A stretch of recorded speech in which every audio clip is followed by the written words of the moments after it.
जय हिंद साथियों, बिहार की सभी विपक्षी पार्टियों से मैं कहना चाहता हूं, खूब मेहनत कीजिए, खूब रैलियां कीजिए।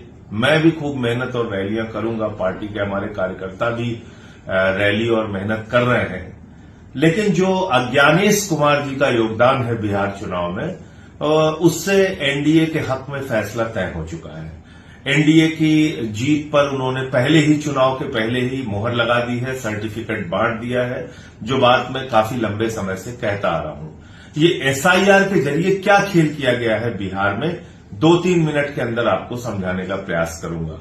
एसआईआर के जरिए क्या दावा किया गया था? घुसपैठिए आ गए, इनको तो भगाना है, बांग्लादेशी आ गए, रोहिंग्या आ गए, यही तो चिल्ला रहे थे भाजपा वाले।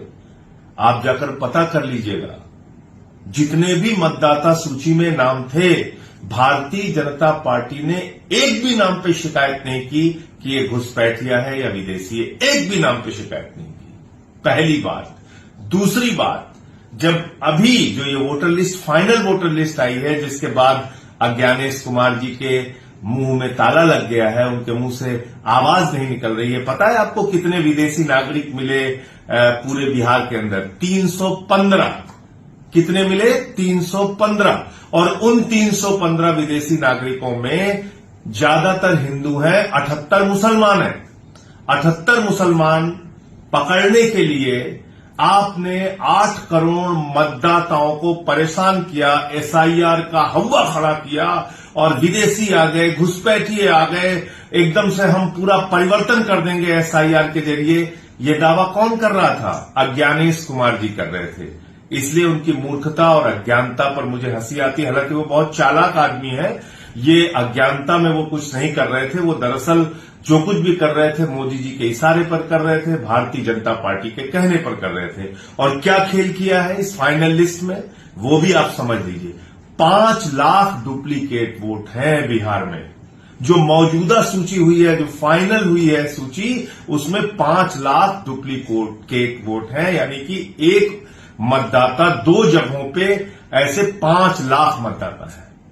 एक मतदाता 2 जगहों पे, जिनका एड्रेस सेम है, पता सब कुछ एक जैसा है, नाम एक जैसा है, सब कुछ एक जैसा है, ऐसे 5 लाख मतदाता है। आप सोचिए, कुछ हजार के अंतरों से पूरे हरियाणा का चुनाव बदल गया।